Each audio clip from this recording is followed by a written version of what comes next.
Ito po yung munisipyo po ng Bula. Ayan, so marumi, ano? Maraming basura. Ayan, ito po yung munisipyo, Bula Kamsur. Ayan, so mukhang kaya pero malalim pa po. Ayan, labas natin yung camera. Ayan, nakasakabis dito.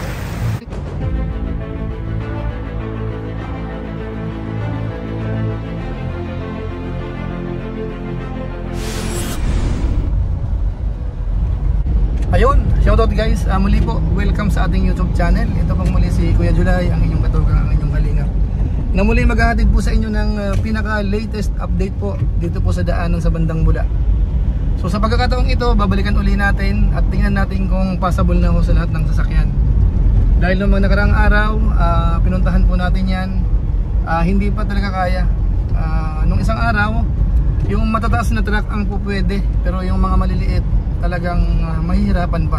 So sa pagkakataong ito, babalikan natin at dadaan tayo dahil papunta tayo ng Naga ngayon kung passable na ba talaga yung daanan ho sa harap ng munisipyo ko ng Bula, Kamsur. So antabay lang po, tingnan ho natin yung level ng tubig sa ilog. So pwede nga po, mga 3 meters na po ang ibinaba. Yan po yung ilog. Tapos dito sa tabi, ito rin po.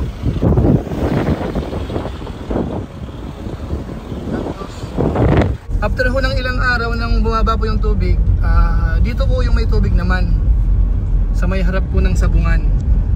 Siguro mga pang ilang days yun, dito po nag-stay yung tubig. Yung mga nagbabangka, dito ho dumadaong sa area na ito.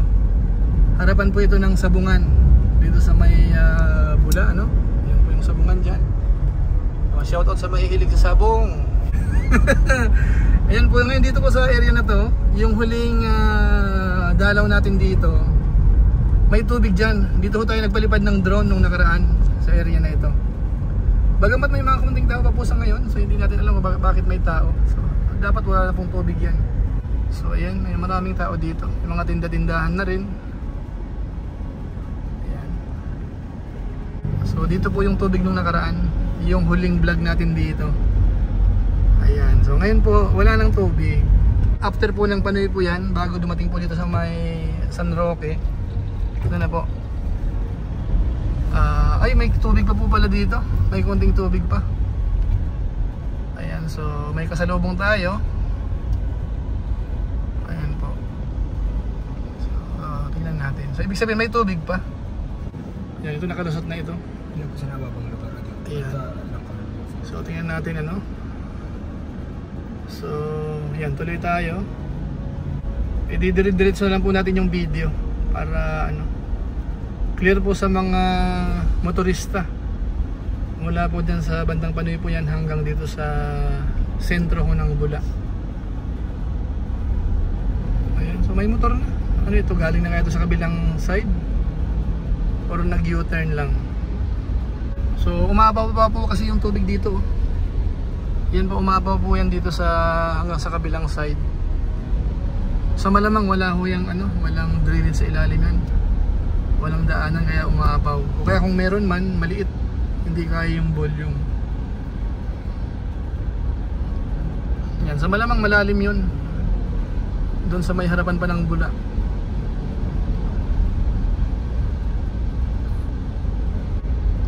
Ayan, mukhang tumirik yung isang tricycle doon sa unahan. Natin. Ano pa ng konti, hindi pa masasabi natin kayang-kaya ng kotse. Halos kalahati pa yung gulong ng motor. Ito po yung intersection papuntang Umbaw. Yung area na yan, puntang Umbaw po yan. Tapos dito magtatagpo bandang San Roque. Banda dito tayo kasi baka Ayan. So mukhang mukhang kaya pero malalim pa po. Parang kung sa kotse siguro mahihirapan pa. Pasok ka rin agos. Oo, ito lakas ang agos dito. Labas natin yung camera. Ayan, lakas ang agos dito.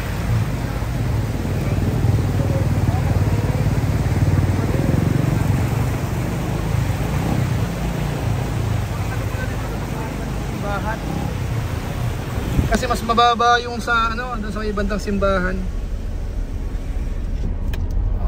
Sana apaw lang ito.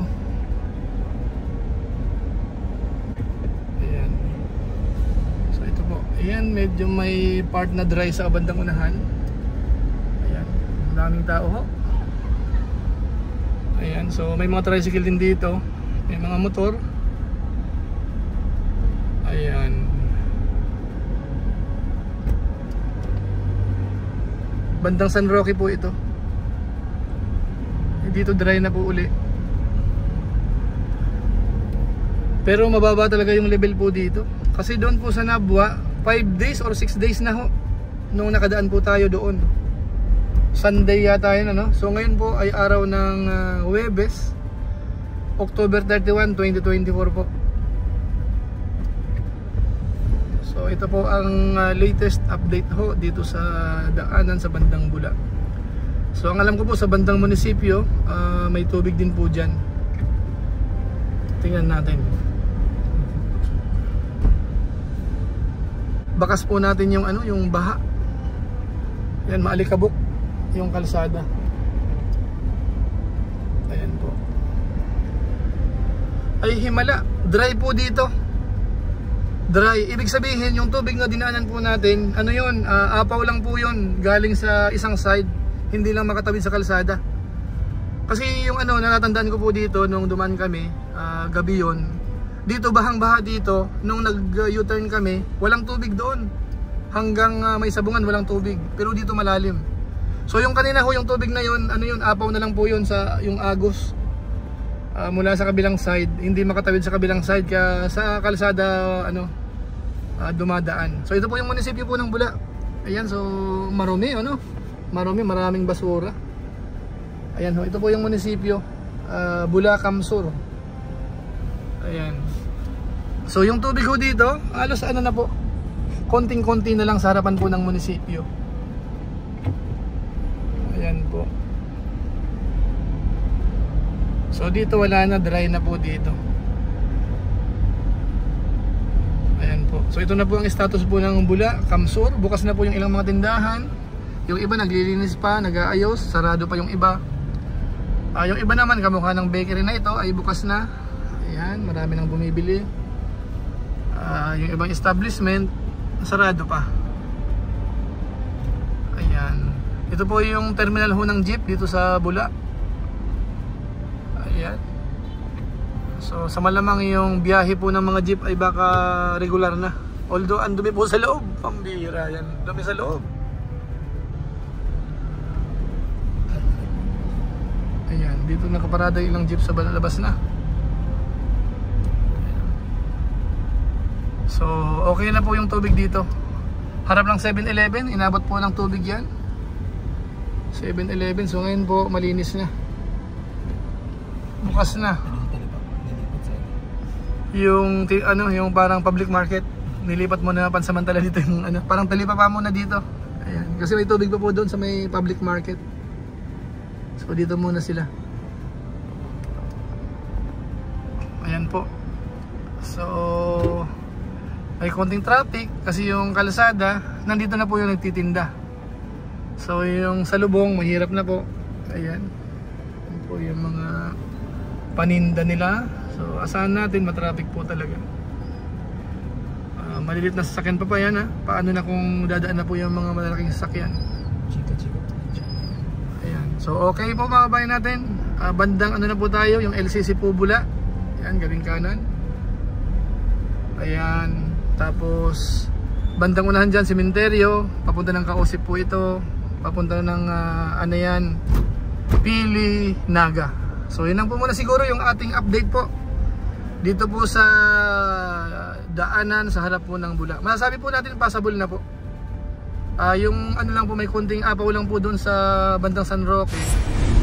So ito na lang yung may baha dito sa bandang Bula. Apaw na lang to, galing sa isang side dyan, tapos dito tumatawid. Pero yung level ng tubig doon sa may bandang munisipyo, wala na, dry na. Bukan nagrarong. Parang nagrarong. Nagrarong. Parang tatamawalog kita sa ito na. Paano yasin?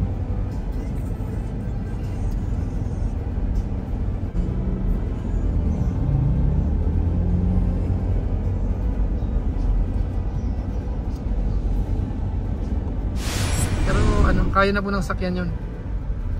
May nakalusot na nga pong motor, tricycle. So sa malamang yung kotse, pwede na rin po yun. Ingat-ingat lang po para hindi lang po mabasa yung makina, spark plug. Makakatawid po yun. So yun po mga kababayan po natin, yan lang po muna ang ating latest update po sa daanan po dito sa harap ng Bula Municipal Hall. At after ho ng ilang araw, may isang linggo na daanan na rin po. Ano po, so maraming salamat po sa inyo. Paalam po muna si Kuya July. At kita-kita po ulit tayo sa mga susunod nating vlog, ilang live stream po natin. Ayan, maraming salamat po. Pagpalain nawakin ng Diyos, mabuhay po tayong lahat. God bless po. Bye bye. Bye bye.